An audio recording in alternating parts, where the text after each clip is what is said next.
attach this mic from the stand until he was kind enough to point out I just needed to reach for the piano. In any case, I'm here tonight in honor of my husband, whose birthday it is. Yeah. Sitting over here. Without him, this sort of story certainly wouldn't exist, nor would many, many other stories. Wow. This particular one happened back in the wilds of old Yugoslavia, in the days of the Soviet Ice Age, which for most people probably here in this room feels as far away as Planet of the fucking Cave Bears. There was not a lot of seamless going on in Yugoslavia. There was certainly no swiping right or left. There was no, pictures of food on plates, because there wasn't much food to put on the plates. And there sure as hell was no Airbnb or Booking.com. So we had been driving for hours, looking for a bed, for a place to sleep. Sort of like Mary and Joseph, but not quite. Finally, we arrived in this very, very little restaurant in a little town and went in to go through the usual charades. I don't really speak any Croat. I don't even speak any Serbian. So we went through the physical. Please, God. Bed. Snoring. Bed, please. And the guy's face lit up like New York City after the blackout. He was grinning ear to ear. It's unbelievable. And he made that universal symbol, as in, 1 minute. And then he did this, which is something else no one else in this room remembers. He dialed a phone. You have no idea how much patience it used to take to make a phone call. But again, his face lights up, and he's chattering away on the telephone, and he's nodding his head up and down. He's grading on us. Hangs up, draws a map, a big X on it, and the only, word he seems to remember is bed. And I am so elated, I can't help myself. I give him a huge hug. And we get back in the car and we follow this map for about a half an hour. Take a right turn, we're on a nicely paved sort of side street. And I see the big sort of sign in English. This is unbelievable. It says check-in 200 meters. I mean, you can't imagine the fucking relief, right? Sure enough, there it is. It's a little white bungalow. It's got green sort of shutters. There's even flowers in the windows. And next to it, there's a cafe. And there must be maybe 10, 12 people sitting outside, sipping their espresso. They're waving, smiling at us. And there's nothing wrong with the picture at all, except for the fact that none of them are wearing any clothes. Stark fucking naked. There is not even a thong in sight. And I look at my husband and it's like, what the fuck? I must be hallucinating. And he says, don't stare. Just look in her eyes and smile. And all I can see are breasts and penises. With an occasional fucking coffee. Right?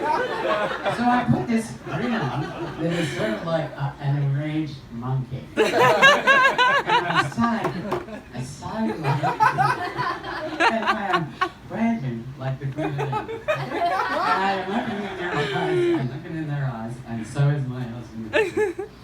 And we get into the bungalow and slam the door. And this voice says, welcome to Corvusada. It's the safest. This is what I'm fucking thinking it is. Well, it ends up that Corvusada is the largest nudist colony in the world. It is not a colony, it is like LA with no clothes on. There are 30,000 naked people in this property. But what are we gonna do? We've been driving for 5 hours. I'm fucking exhausted. It's one night. So Richard says, come on, it won't kill us. Let's do it. So we sign in, and we sign out the door. Get that green on again, waving. Trying not to look down at the rest of the face. And we get into the car, we drive, 6 minutes or something to our cabin. pull up outside, and there was a guy next door who is barbecuing, right? In a wheelchair, wearing an apron. Now, for some reason, it's the apron that pushes me over that fucking edge. And I can feel that sort of shuddering laughter. I'm sure you've experienced it once in your life. And I just know I'm gonna lose it. I just know that I am. And Richard says, don't stare. Don't stare. Just look them in the eye and smile. Now, the most recent example that I can think of when I felt something like this, anyway, the shock, of course, was when Trump got elected. I was not laughing, believe me, I was not laughing. But it was hard enough for me to get my head around the fact this man might be president of the United States. But the thing that really blew my mind, that I could not imagine for some reason, was Trump combing his hair in the White House, brushing his teeth in the White House. Or worse yet, getting into his pajamas in a bed in the White House. So this is sort of how it felt.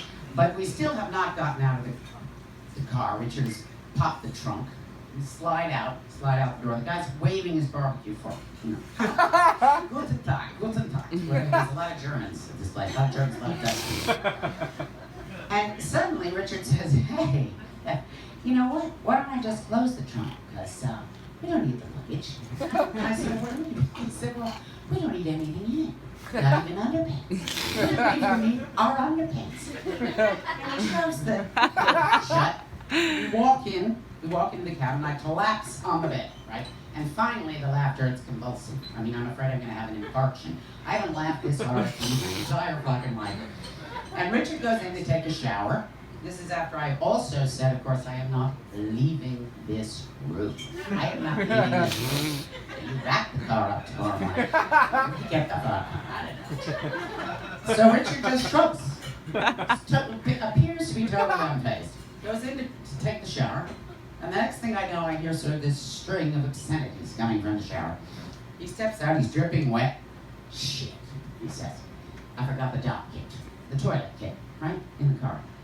And he reaches down, for his pants. And then he kind of looks at me, frozen. And he holds the pants out. He says, pants? I don't need no fucking pants. And he flings them onto the floor, and he saunters. That is the only word. The man saunters out the door and off to the parking lot to pick up the dock kit. So the next day, oh my God. Yeah, the next day, well actually the next 3 days, because we don't check out. This is because I realized that Richard is not just a convert to this concept, he is going to embrace this experience with the enthusiasm of a jihadi. For the next 3 days, there is nothing my husband won't do. The Germans need help pitching a tent. Oh, yeah. Carrying in the pits. Ping pong, anyone? Tennis is wild. You see these people wearing socks and shoes now to pick up their balls. That's the only obvious joke. But I am going along for the ride, pretty much. Okay? I'm not into ping pong or tennis, but I don't really feel particularly embarrassed. We've even learned the rules. There are only 3 rules in this entire fucking town, right? One is always carry a towel. You carry the towel not only to dry off sort of after skinny dipping, which by the way is heaven, as I'm sure most of you have experienced 1 or 2 times in your life. No, you carry the towel because you have to sit on it in the restaurants. Yeah. There are 8 restaurants across the all of which or where one dines with no clothes on. And the towel is for sanitary reasons, which of course makes perfect sense. Second rule is no selfies. Well, of course they didn't have, thank God, selfies in those days, but no cameras. This was something that was completely verboten, right up my alley.